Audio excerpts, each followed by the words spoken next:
Hi, everyone. I'm just going to give a few more minutes to let people join. We'll start in 2 minutes.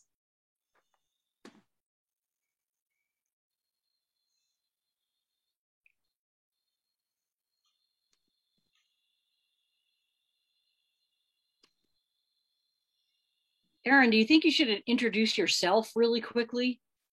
Okay, I'm Erin. I'm the events intern for Sky, and I put this event together for Rutgers Day, which is super exciting.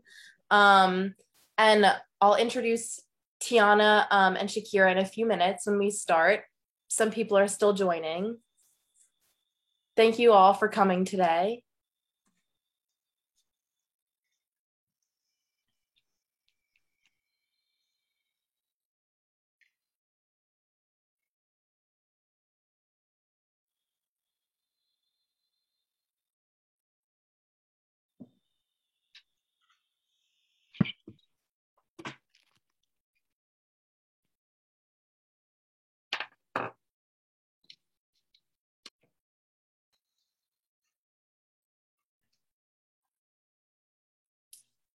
So I think I can start.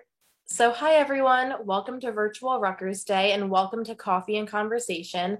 I'm excited to have current Sky Master of Communication and Media student Tiana Bradford here with us today. Hi, how is everyone? Hi, how are you, Erin? I'm good. How are you? I'm good. So I'm just gonna go ahead and introduce my mentor, Shakira M. Johnson. I'm just gonna do a quick little biography about her first. So Shakira Monette Johnson is a strategist, communication expert, event producer, entrepreneur, and philanthropist. As a founder of JMPR Events, she has created award-winning public relations campaigns and innovative solutions for clients, corporative, nonprofit, sports, government, and also government sectors. So I just want to do the quick introduction to my mentor, Shakira Johnson. I'm on mute. Hi there. Hi, Tiana. Thank you, Hi, how are everyone, so you? much. Hi, happy to be here. Before we get started, I was just looking at the attendees and I saw so many people. I don't want to call anybody's name because I don't want to miss anyone, but I see friends, I see past clients, I see current clients. So just thank you so much, everyone, for being here. And before we even get started, I wanted to also thank Brenda and Carol for their belief in this event. Yeah, I don't know if they're coming thank on you. camera, but there's a whole behind the scenes moment to this. And I'm just so happy to be here. So thank you, everyone, for tuning in. And thank you, Brenda and Carol, for your belief in this event. So I just wanted to get started, and since Shakira even mentioned the belief of this event and how this all came about, just wanted to do some quick background on how me and Shakira even met to begin with. So I will start with that very quickly, and then we're going to start off with her hero story and how she started from the beginning and how we will travel with her very quickly with a couple of my questions into her communications career. So me and Shakira had actually met via LinkedIn. I want to say about 6 to 7 months ago, late October. I had mentioned on LinkedIn that I was actually just finished. I want to say November. I had just finished my first semester here at Rutgers. I'm currently a master's fellow, and I just talked about my first semester and how great it was. And Shakira commented, and we immediately engaged in conversation.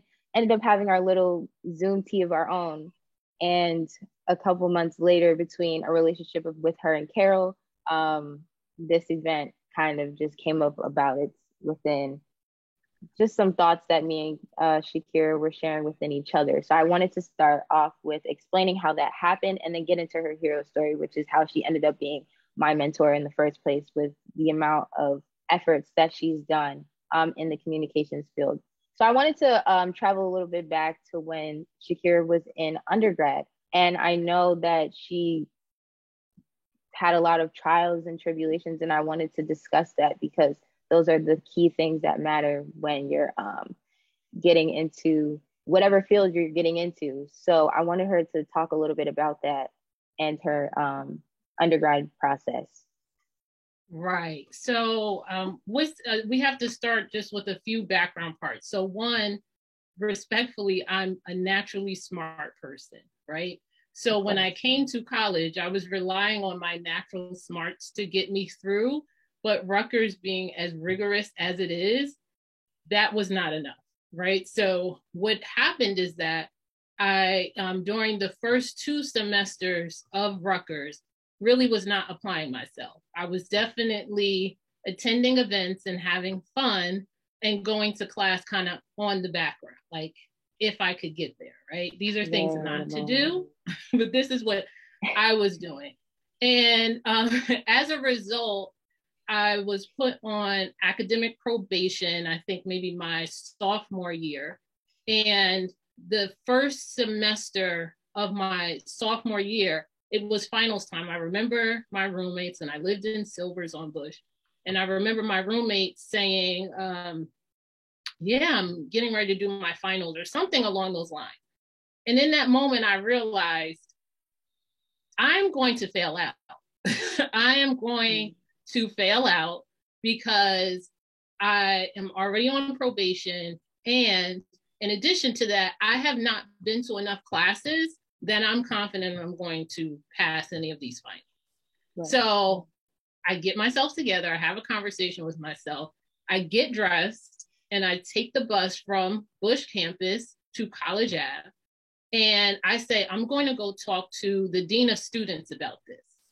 And so I find out where that is. I go in the office and I say, yes, I'm here to see the dean. Now, anybody knows this is not how things work, but in my young mind, I could just show up and speak to the dean. So I'm saying, yes, I need to speak to the dean. It's an emergency. His assistant is rightly and politely saying, ma'am, you need an appointment.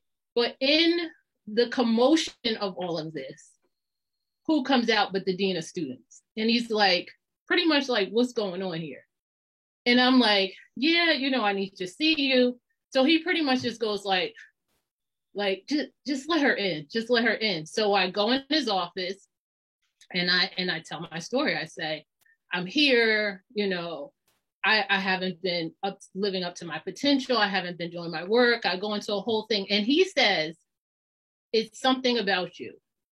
I'm going to waive your finals and you're going to actually be dismissed from the school, but we're going to waive that too.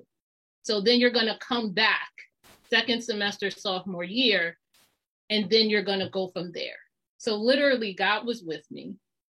They waive everything. I did receive said letter saying I was no longer in Rutgers. And but I knew it was waived. And so I just showed back up sophomore year and I was on Dean's List ever since then. And I really just went to every class. I did every assignment, and it made all the difference between literally failing out and being on Dean's List. And that really started my journey of how I got, to even in the School of Communication, because as you know, you have to apply to get in. So I had applied a couple of times and I wasn't getting in because, again, I just wasn't performing. And I think it was the third time. And I said, you know what? I have to apply myself to this. I have to pay attention and I have to do it. And once I did that, I got in. The first couple of times I was just trying to just send it in, not really pay attention. Again, I wasn't applying myself. I wasn't being intentional. But when I said, Shakira, what are you doing? You really have to pay attention. And I applied myself, then I got in. And then that really led the way to I'm doing a great job in the School of Communications. Right. And my senior year, I did a presentation for a professor who I will always love, named Linda Lederman, who's no longer with the School of Communication. And after the presentation, she came up to me and she said, that was phenomenal. You have to come work for me. And so I was just like, oh, okay. I didn't know who she was. I just knew that she let everybody call her Linda, which was not traditional. And then I ended up finding out about her and that she was tenured and that she had started the SCHI, I think it was called CHI, Communication and Health Issues at Rutgers. And she worked with Leah Stewart. And so I ended up going to work with her and doing program management for her and grant management. We used to work on campaigns like Are You Sure and some other things. And so just did a great job working with her and for her. And then it was my graduating year of undergrad. And I had gotten a job working for the governor, at that time, Jim McGreevey, as a advance person. Advance is almost like PR and events, like you go to the event ahead of the elected official and you make sure everything is set up. So I got in that job, I had met with them, I had accepted. And so I go back to Linda Lederman and I say, Linda, I'm so excited. I'm gonna, work for the governor. And she was just like, you can't leave us. And I was like, well, I have a job working for the governor. And she was just like, no, you cannot leave. And then I was just didn't really know what to say. So I think I maybe stayed with her like a week or two, like to finish up some things.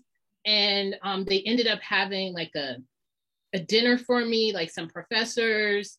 And they presented me with like a certificate and some plaques and things of that nature. And they said, we can't pay for you to, we can't pay you what the governor's office can pay you, but if you stay, we'll pay for you to get your master's. And I said yes. And that's what happened there. And I became a graduate assistant for the school. And the rest is pretty much history. One of my graduate buddies, Aridi, is on here. She knows all about all of our projects and winning and all the things that we did there. So that's really how I went from failing out to being sponsored. So I remember you mentioning that you felt as though you were naturally smart, but Rutgers kind of tested you on your actual education and how smart you actually became. So tell me a little bit more about how Rutgers trained you, or how do you think Rutgers has trained you when it comes to the reality of the communications industry, I would say, or just career in general? Right. So Rutgers is top of class, just in terms of the educational rigor, the professors, the resources, the services, all those things. So you have to keep in mind, pretty much everyone who's coming into Rutgers is already smart, right? So It's like now you're with the best of the best. Now you're with the top of the top. So what you could do in high school, you can't necessarily do here because it just won't be enough. Exactly. And then also mixed with, at that time, we would have classes, some of them would be 300 people, 400 people. You have to apply yourself in there. It's not, some small scenario. Once you get into junior and senior and grad, then you're more in that. But, you have to apply yourself in a 400 person class that only has two tests, a midterm and a final. Exactly. if you want to succeed. So that was really the rigor was one of just the pieces of Rutgers. I would say also, if I have like some big takeaways from the communications program that were big for me, is one, the writing, how you get that, like your writing abilities, they really up level that. And the master's program was significant for that. I remember writing 50-page papers and the thesis and that whole thing. And back then the master's program was 2 years. I know now you have a 5-year program, but it was literally 2 years. So you did 4 years and then you did 2 years. So it was 6 years then. So I would say the writing, and then also something else that I really loved from graduate school was learning how to do research. That's super important. Learning research, how to understand research, how to understand statistics, how to do focus groups, how to create like methodologies. I mean, that's priceless. So those big concepts are important, and also allow me now to service my clients in that type of way. So really with that strategic communications model, which I love and really adds a lot of value to organizations. I completely agree. Me currently right now in my second semester of graduate school, research is a really big thing right now. And I know when I at my current job, I do a lot of vetting when it comes to working with my clients, knowing who to research, what editors I need to pitch to. But in order to do that, I have to do research on my client about what they want. So research actually comes very big hand in hand when it comes to communications. It's just a different form of research. But at the end of the day, even when I'm doing research at the graduate school level, like media study in itself, understanding journalism, all those things come together when you have to be able to work in a communications field or environment, such as like the PR firm. But I'm gonna go ahead and move on to the next question. I feel like this is a question I always ask you all the time, because founding your own PR firm is a big risk. It's very risk taking. It's, investing in any form of your own business is risk taking in itself. Where in your career, when I would say you were working under somebody or working as an employee rather than the employer, did you decide you wanted to establish your firm? So not exactly. It really was established for me. So going back to the School of Communication, again, I had formed really great relationships with the staff and the professors and the leadership of the school. And so it was my final semester of grad school. Again, I was still working there, but I was also a GA, so I was helping behind the scenes. And the dean at the time, who was Gus Friedrich, he asked if I would do him a favor. He asked me if I would write something for him, and I did. And so when I went to turn it in, he said, thank you so much. What are you doing? What are you up to? What are you working on? And I believe I said, I'm not sure. I'm graduating. I didn't have a job. I was no longer working for the governor. And he said, okay, well, one of the legislative districts just asked for us to send someone over for a position. So I'm going to recommend you. And I just said, okay, again, in a very naive way, not understanding any of this is a big deal. Even the governor, I was just kind of like, well, I'm working for the governor. People were just like, well, how did you do that? I'm like, I don't know. It just happened. Is that hard? I wasn't sure. So nevertheless, with they ended up sending me over to the district. And when I got there was literally all of these, I remember, men with briefcases who were also interviewing it. And I was just like, I'm never going to get this. Because I was trying to like bebopped in, like, here for an interview. And like people were in there like very serious, like reviewing notes. And I was just like, I don't know about this. So anyway, they do their interviews. I do mine. Guess who gets a call back? Me. So I ended up going to work for the city of Perth Amboy. And I worked directly for the mayor. I was the public information officer. And that mayor was also an assemblyman, so he had dual office.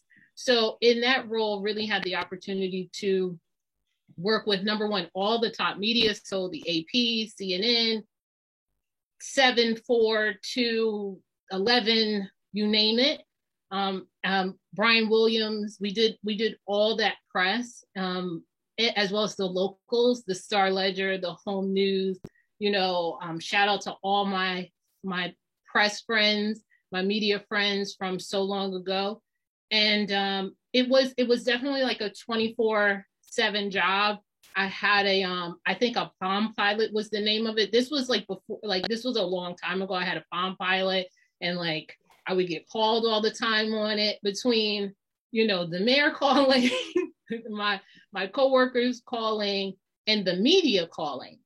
It was just a 24/7 type of job. I would have like Telemundo calling me, at 6 o'clock in the morning saying someone just jumped off the bridge, because unfortunately, there's a bridge that unfortunately many people do go to that bridge. And so like there would be calls like that. It was just a lot. And then when I became pregnant with my son, I loved my job. However, it was a point where I was in a meeting at 10 at night, and the media was there, and there was almost like a group of concerned citizens, let's just call them. And I just said, well, where is my son going to be when I'm here? And in that moment, I knew, I would have to leave that position.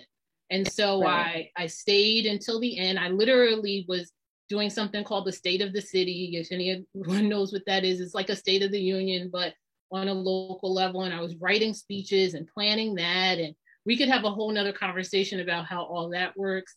And that was on a Friday, and I had the baby on Sunday. So literally worked up almost into the final days. And I just knew I wouldn't be able to be the kind of mother that I wanted to be in that position. Okay. And so from there, I resigned, and I was resigned for about 2 weeks. And people who I worked with started calling and saying, I heard you resigned, either congratulations, good for you, or now you can start working with me. Now you can start working with us. And that was really the birth of Johnson PR and Events. It started just because people were saying, can you do this for me? And then they needed to pay me. And so I needed to have a business bank account. So it literally started like that. In all retrospect, if I would have known now, like if I would have knew then what I know now, I don't know if I would have started a PR agency. It's amazing. It really is amazing. Great work, great opportunities, great friends, but it's a lot. It's a lot of work. It's a lot of highs and lows. It's, there's been times when it's felt like we're making so much money. This is amazing. And it's been times when I'm like, what am I going to do now? Just keeping it real, just in terms of what it has looked like over the years. So, but I'm so grateful because now me having the business allows me to spend time with my family, work from home, and also have control over what clients I work with, what clients I don't work with. And especially now post-COVID, if you will, it allows me to really double down on my social impact. So just helping nonprofits and corporations double down on their impact, flesh out corporate social responsibility, also help, again, nonprofits to help more people during this time, because really at this point, social impact is the new PR. And I'm happy to be in this moment and to help organizations and really help people in this way. That was such a great response. But I mean, you always drop great gems for me every time. I just love talking to you. So I'm going to give one last question, but I feel like this is a question we were literally just talking about on Thursday when I spoke to you.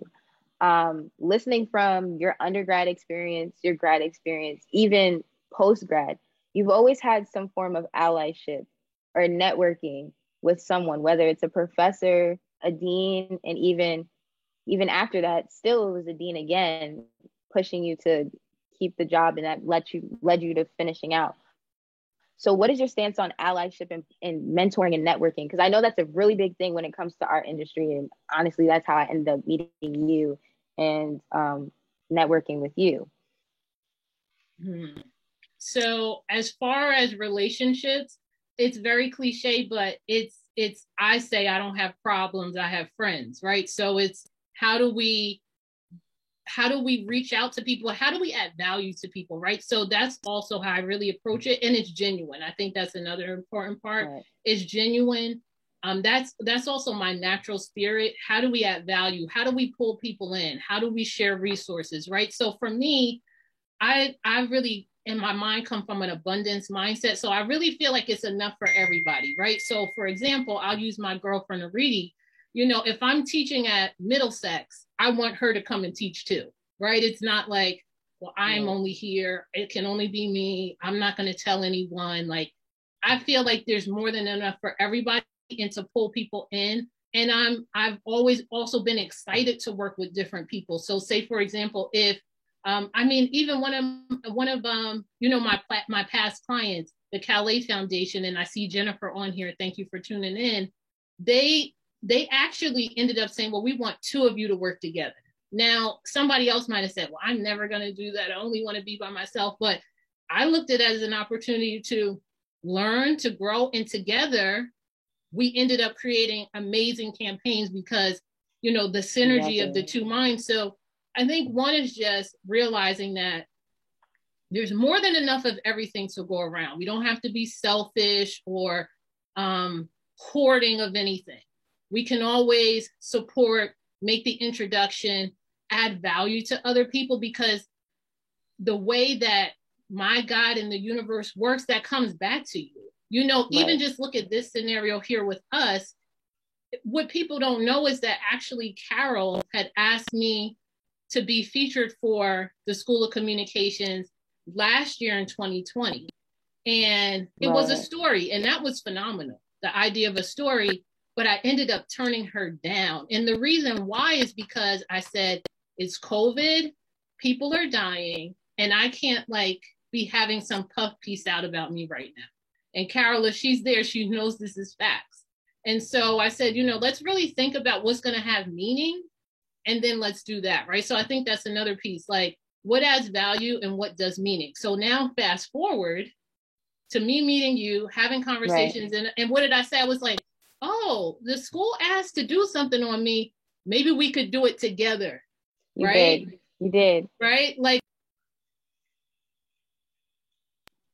can we do it together? How can we basically now me take my opportunity to put you in a position, right, to win and to shine and all those things, right? And so after that point, Carol, see, again, this is grace.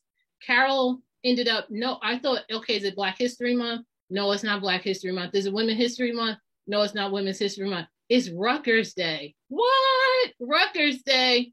That's beyond, like, never in my wildest dreams did I ever think I would have the opportunity to speak in the opening session for Rutgers Day, for School of Communication, but it all came from just that point of adding value and grace and wanting to give back and adding to the collective. So I share all that to say that's the energy we need to have when we're working and building relationships with people. Exactly. Because if not, guess what?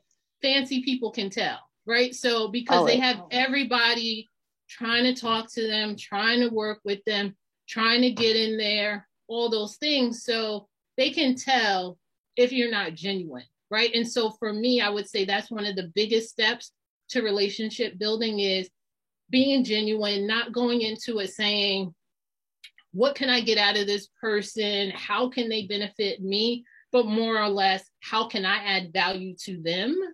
Right. And how can I add value to the collective consciousness, which is something that as professional communicators, we really need to be thinking about because our words matter. What we say goes on the news.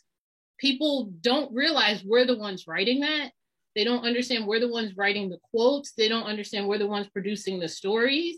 They just, the general populace don't understand the process of how something goes from on the pen to on their screen, and they just take it as face value. So we have a lot of, it's important that we in our industry have ethics, because if not, you get alternative facts, you get lies, you get manipulation, you get destruction, you get war. So it's like, it's really important that we have ethics and values in what we do as communicators and just as people.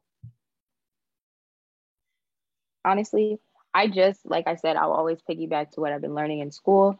But very quickly, like, ethics is very important when it comes to the communications industry. Like you said, what you put out is literally what the public will internalize. Not many people are actually educated on the way that the media is structured in itself, which is crazy for how much media actually influences us from time to time. Commercials tell us or convince us to buy something or not buy something. Journalism, that tells me whether something is truth or facts. And even if something's not facts now, it's more likely to appear as true than not true.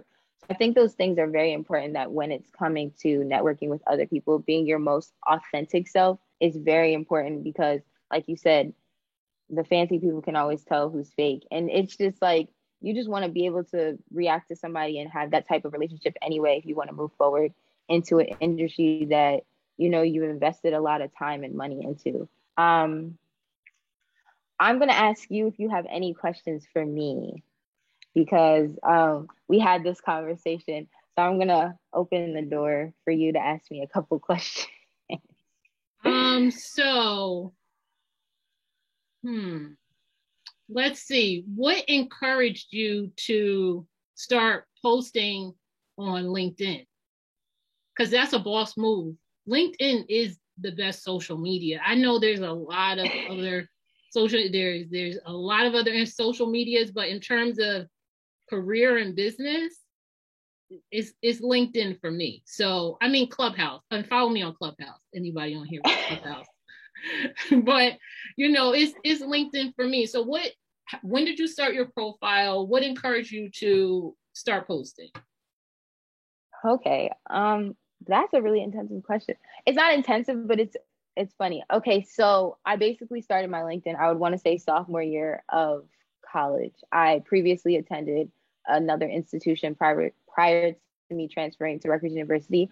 I attended at HBCU in Virginia, Hampton University, where the way the program was structured was a little bit different. Strategic communications and journalism actually worked hand in hand with each other until we got to our junior year. So most of the time, networking was like very, very big for us. It was more important than probably anything else I ever learned beyond writing in AP.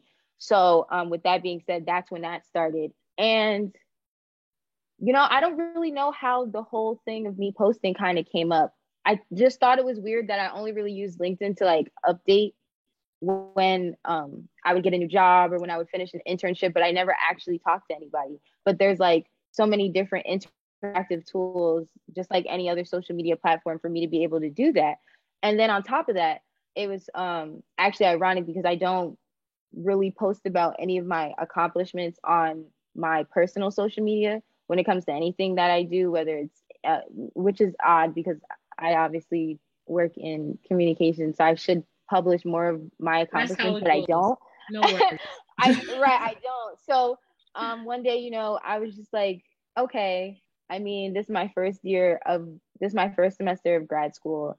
My GPA is 3.75. Like, I wasn't even planning to go to grad school. Honestly, if Dr. Duell is here, he was the person who encouraged me to even go.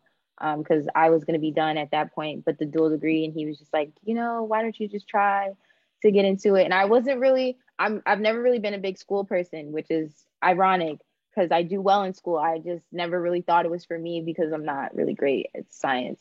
So I was like, oh, you know, but he was like, yeah, why not? And I was just like, okay. And I just applied and I ended up loving the program. It's everything I would want it to be when it comes to grad school. I mean, unfortunately, I had to deal with things in the pandemic. It is what it is. I don't have a problem with the structure of my program. I mean, it was offered online prior to the pandemic anyway, but I feel like the way my professors and everybody around me has been so, I don't want to say easy, but they've made everything just, you know, like a breeze. Like, it's not that hard for me to reach out to them and talk to them. It just makes things so much simpler. But anyway, after all of that and me working full time at my job, I just decided, like, you know, I should do a little pat, just a little one. And we you have know, to clap for sometimes ourselves. Sometimes you have. If we don't clap for ourselves, then now you're waiting for people to clap, and if they don't, then you're mad. So like, exactly, we got to clap for ourselves. And that happened, and I was not expecting you, out of all people, to even see that post. I just was just like, oh, you know, I'll just post it. And it was just all the blessings that have came after that, and having you like in my corner has just been better. So if I was anybody else out there, you know, undergrad, grad, you know, post yourself on LinkedIn. You know, have your feel yourself moment. Always be humble, but have your feel yourself moment too. Obviously, there's things that come from that. So be humble, but we have to clap for ourselves. We have to celebrate our accomplishments, because the reality is that you earned this, right? Nobody gave you anything. You earned it. There's a lot of trials and tribulations that you haven't shared, that you've been through. And not only you, but everyone on this call, everybody who's watching is think about all the trials and tribulations that you've been through. So when you accomplish things, especially something that you put your mind to, you planned it, you've gone through all of the steps to do it, you have to celebrate that so that you have some joy, right? That's another important part. We got to have joy in this life, because if not, what are we doing? We're just going through the motions, right? So it's definitely all about joy. So I'm going to ask you a question so then we can bring it back to the conversation about ethics, because I think that that's something that people will want to hear about. So you tell me, one of our conversations we talked about, well, what do you want to do in PR, right? Because there's a lot of things that you could do. There's everything from fashion to health to nonprofit and beyond, right? So we had this conversation. So tell me about what you want to go into and why. It's actually very funny us having this conversation, because when I met Shakira, I had exactly what I wanted to do. I'm definitely one of those people. I know exactly what I want, and I'm going to do that once I figure it out. So I told Shakira, like, I want to work in entertainment PR. Like, that's what I want to do. I want to work with Black artists. This is what I want. I want to do this. I want to work here. I want to do that. And she's like, yeah, okay. And I'm like, yeah, like I'm telling her everything. She's like, so what value do you think that's going to have? Like, and it's not, she wasn't saying it in a type of like cutting off my dream, but she was really asking like, so do you think this will continue? Will you have value to it when, as you're proceeding, like as things are going, do you think this is going to, do more than what it already is doing? Like, yeah, you can, pitch out a celebrity and celebrities, pick up, and will it change something though? And I was like, oh, she got me. Like, I mean, like I'm so interested in, what I want to do. And she just said something that, what did I want that had value? And then we talked about this again on Thursday, because, I was having, this is my mentor. When I have problems with career, this is who I go to. So I'm like, Shakira, I'm having blah, blah, blah. A lot of stuff is going on. And I'm like, she's like, well, what do you want to do? And it came back to the same thing she asked me when we first met. And I just realized right then and there that I wanted to do something completely different because of just the amount of things that have been going on. I recently was offered to work with Johnson & Johnson in the summertime. And, with COVID and that coming around, I literally jumped into health communications, because especially with Rutgers being partnered with Johnson & Johnson, and their office is literally on the same street as Rutgers in itself. It became a big thing for me, because a lot of people that I know had COVID, like my dad and my stepmom and my nana had COVID, and just things like that. So when you think about health, it's just like health is, everybody needs health, like universal healthcare, like that's a big thing. But then there's also the social impact part, which is what Shakira kind of put more and instilled in me more of that. Okay, we have health and we have like lifestyle and all that types of PR, but there's also that social impact PR, which is a big thing right now with just the social climate in itself of this world. Literally, social impact is very important. Diversity, inclusion, just those types of entities will never stop, because social inclusion, and that is something that everybody needs at all times, that create change. So when she said that, I was like, oh, Shakira always knows how to get me. So, it was just a great conversation, and I needed that full circle moment, because those full circle moments, and that just brings more into, my hero story. So I really appreciate her. We obviously jumped into this conversation very deep, but I appreciate your gems always, Shakira. Thank you. Thank you. I appreciate you. Thank you so much. Again, because of you, like, look at what we're doing, right? So it's all of us working together, which adds to the greater. And so the reason I asked you about the value part is just because I've been in that position. And actually just yesterday, I had a conversation with a woman who's the head of marketing of UC EDC.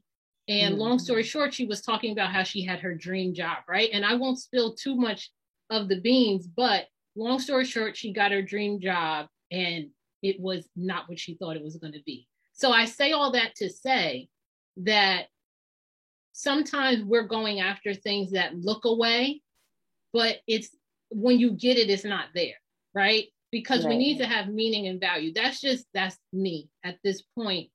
Well, what is it doing for humanity, right? So it's not that you can't do entertainment, and it's not that, but how do you go into it in a mindset of you want to do something, you want to make a difference, you want to add value, right? Exactly. How do you do that, right? Because if not, you can, especially in PR, in comms, it's like very much a grind job. Events, those are all grind jobs, marketing. So if you don't have your why going into it, you can just kind of get chewed up in it. A lot of people go into PR, they come out of it very quickly because it is very rigorous. It is very grinding. But if you have your why that can help you to stay with it, to stay with it longer. So, we are at the end. I don't know if there's any questions, Erin, if there's any questions, but I did want to go back to the ethics piece because I know this is the piece that a lot of people want to hear about and know about. So when I did my social, I teased my encounter with the FBI, right? So it goes all back to ethics, right? So in communications, PR, know that if you move it right, you will be with the top dog, the people. So you will have the access that you want to have. Whether that's political access, entertainment access, whatever it is, you will be working with CEOs, executive directors, celebrities, public people, etc., right?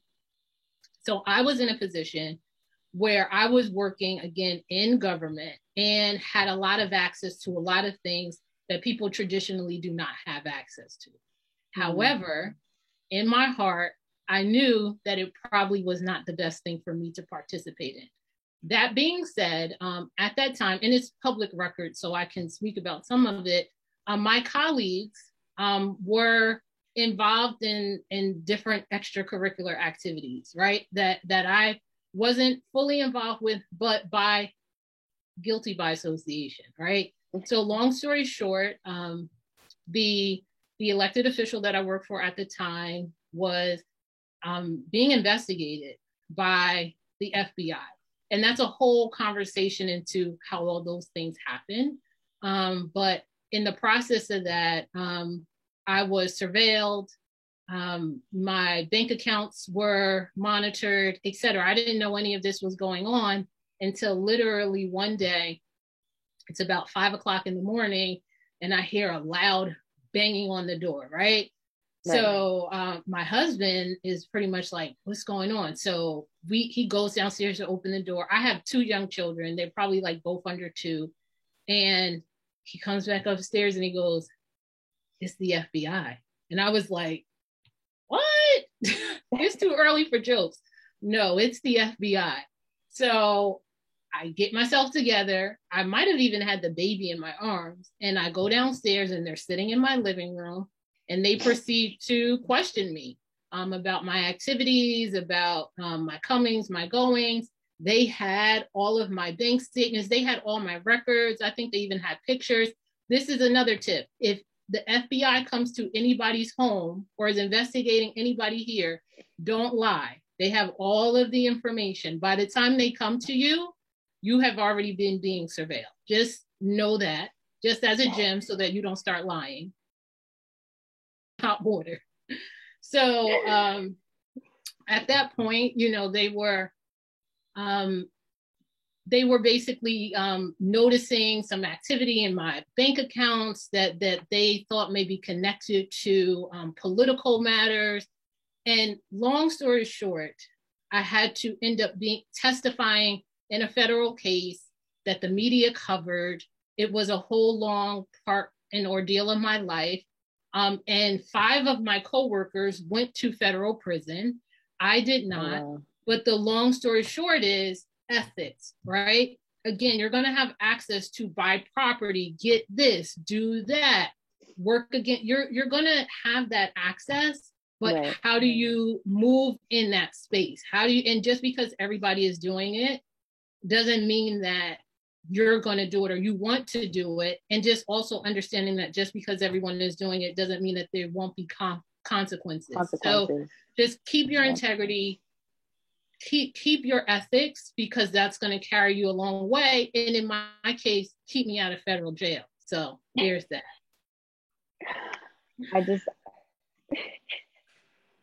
That is so true. That's facts. And it really is. They went to jail, like the feds, for real. So it's like, yeah, keep your ethics. So if anyone has any questions from the audience for Shakira or Tiana, you can write them in the chat, or you could just shout them out. Or you can raise, they have like the raise or you can raise your hand or whatever.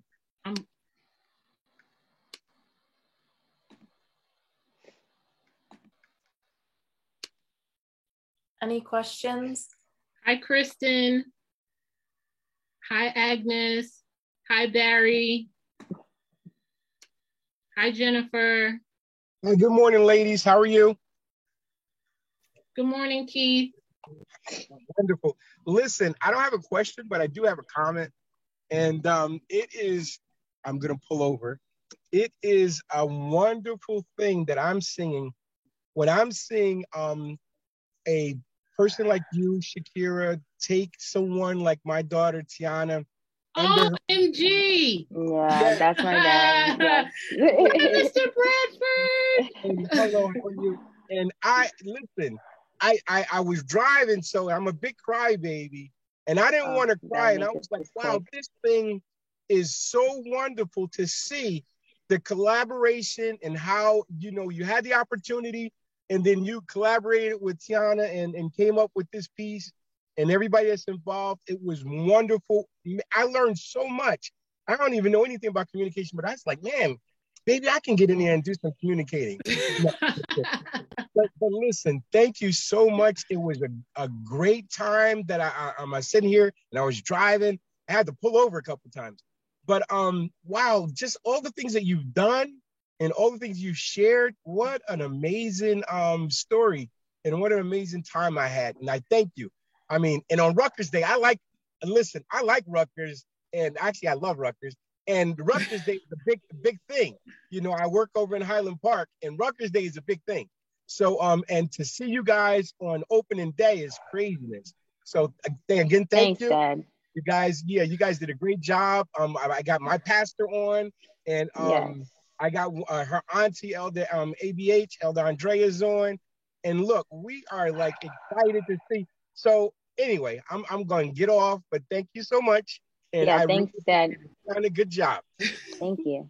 All right. Oh, bye-bye. Thank you so much. I'm so glad he came on. Yes, one thing my dad is going to do is always represent. Thank you, Dad. I appreciate that. Does anybody else have any other questions? I know I see my Professor Kohler here. Hi. I will just kind of chime in on the happy stories. Like, again, just one of the themes here is networking, and it's amazing when your worlds collide. Because Shakira, you and I have known each other for a long time, but I don't want to quantify it. But I love this opportunity, and I actually see one of my students from Kane on here who took the opportunity to join us today because this is such an important message. So I really just want to say thank you guys so much for doing this. Thank you to Rutgers, and it makes me a very proud faculty member, but also colleague as well. Thank you guys. Thank you so much for joining us. Thank you. And that just even goes back to the networking piece. So I met Kristen, like she said, I don't remember when, and I don't even remember how, because I think at one time, multiple things were pushing us together. Like mutual people we knew were saying we should work together. Also at like the same time, I think we had attended like a PRSA New Jersey event together where I am a board member. And for everyone here, please join PRSSA and also consider becoming a young pro for PRSA New Jersey. PRSA New Jersey is having an upcoming event. I will put the details in the chat in a moment, but please make sure that you support PRSA. But nevertheless, we were at an event. We started talking, chatting. I think it was just about like maybe even children. It was probably something basic like, so how are you managing? Like I think yeah, in our hometown, which was something that was important to us as well. You know, right? Yeah. Involved in Raleigh, and so she actually recommended me for a job, which was phenomenal. And I wanted the job so badly. However, at the very same time, I got this amazing other offer. So I ended up having to turn down her offer, which was sad. But the way that it was done just, again, goes back to that networking piece. Like I reached out to her, I apologized, I sent a note. And then even after then, just we would follow up here and there. So don't be afraid to just keep the conversation going with people. Carol, to your point about what are networking tips, don't be afraid to keep the conversation going with people, just checking in with people, supporting people when they have events and things of that nature, tuning in, going to them, typing in the chat, things that we can all do from home. If they post on social, liking it, sharing it, commenting on it, like literally the smallest things. There's an article that you think may work, sending it to that person.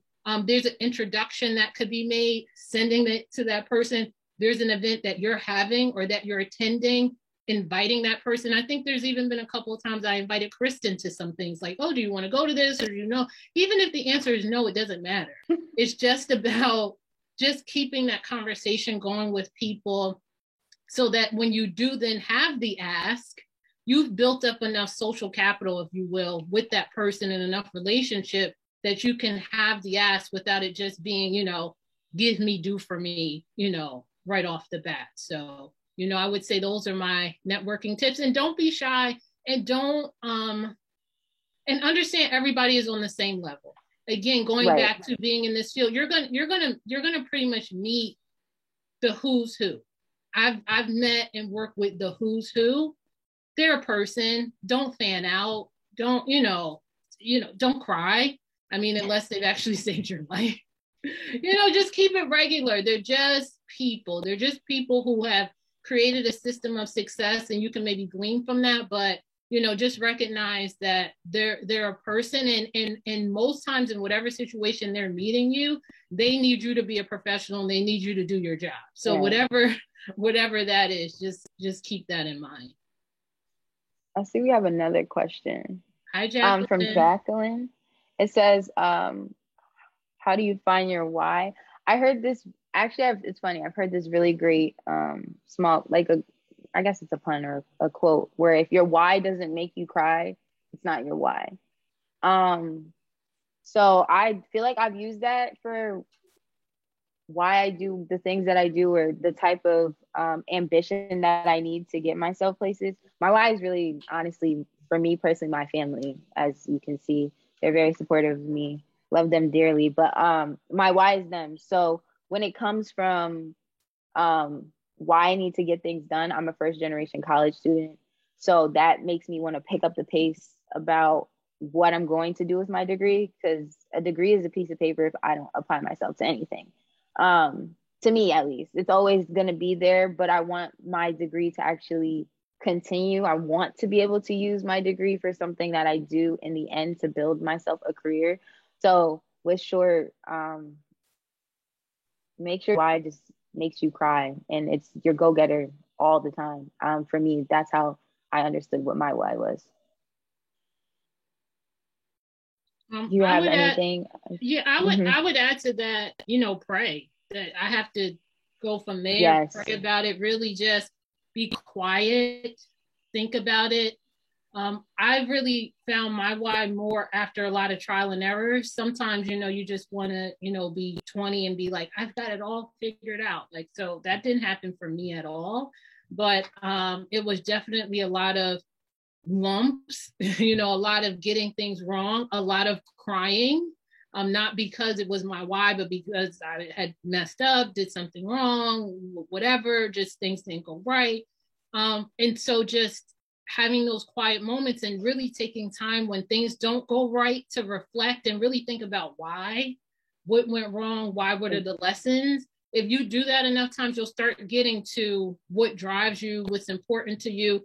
And then again, I just say, how are you adding value, not only to yourself, but to those around you? How are you adding value in the world? You know, those are important parts for me.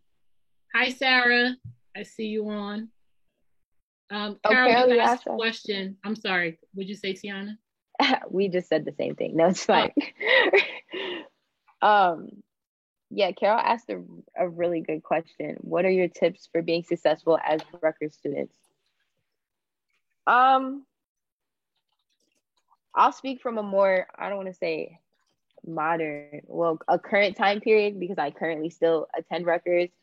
I will again piggyback on what Shakira said in the beginning. Rutgers to me was like, it wasn't, I'm not going to say it's hard. It's one of those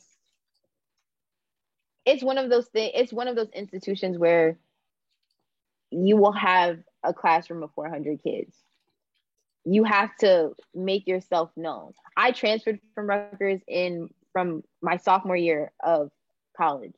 So I started off as a junior. So I had to kind of put the face to the name. Like, okay, I'm in a class with 200 kids. And like, I'm in a class with 200 kids and the professors never seen me before. They've never had a class with me for one of their lower level classes, anything like that. I'm brand new. There's 60,000 students at Rutgers. So for me, being successful was really me networking with my professors. My professors became my friends because, I mean, I didn't really have friends in the beginning. It kind of took some time to get there, to have like people I could talk to when it came to like studying and things like that. Shakira's typing things. Study is a big one, and go to office hours. Emphasis on going to office hours. I don't know if there's any Rutgers students of any sort on this call right now, but going to office hours and studying is very, very important. I mean, I'm not the best studier either, but I do it because I have to and because it has to get done and I need to understand things, but definitely investing in why you're here. Like, you're obviously here to learn. So you need to read those articles, you need to buy the book or borrow the book. You don't always have to buy it, but borrow the book, have access to the resources that Rutgers gives, because they give you a lot of resources. Sometimes it's just so overwhelming because you're like, where do I go? What do I pick? But honestly, just stick to maybe the campus that you're on most of the time. Make sure that it's convenient for you, and also make sure that it works, because just because it's on the same campus doesn't mean it'll work the way you want it to work and that it's working to your best ability. Don't talk in class. That's a very good one, actually, too. I'm not saying you can't talk in class because some classes are interactive, but what Shakira is saying is, like, pay attention. Like, you're obviously, there to learn. It's okay to put your phone aside. You might actually learn something way more interesting than you thought you would have ever learned in class. Like, right now in my media and study class, I just learned about oppression and algorithms, and I talked to my mom about that for 30 minutes and didn't even know I was going to be that invested into the oppression within algorithms. We're going to do this last question. Shakira, I want you to answer this one. What do you guys love most about working in the communications field? So I would say, one, just creativity in my work. Every day for me is different. I've worked with so many wonderful organizations, so many wonderful people. And then also having the opportunity to really shape people's experience, people's human experience, shaping it through the event experiences that we produce, that they attend, that are memorable, shaping it through the communications and the media that they're receiving, either in their newspaper, on their phones, on their televisions, on their radio, really having that. And then also being able to give strategy and insights to decision makers, to CEOs, to executive directors, to those folks who are looking to know what to do, how to really give them guidance during that time. Even right now, as we see so many statements by organizations, we're writing many of them. We're writing those statements for organizations, right. And really not having it just be words, but then holding them accountable. That's another thing. We have to hold our clients accountable. We have to hold our organizations accountable. We have to be the moral voice, right? Like, if you think about it, in a lot of ways, comms is like the conscience, right? So we have to hold the organizations and the clients and everyone that we work with accountable, because if not, then we just become fluff. We become liars. We become that we're putting one thing down where we're not doing it. We become that we're saying one thing, but it has no meaning. So we really need to make sure that we have meaning. So for me, I would say, especially in a pandemic world, it's being able to add value and give guidance to organizations so that they can do better by the community. That was perfect.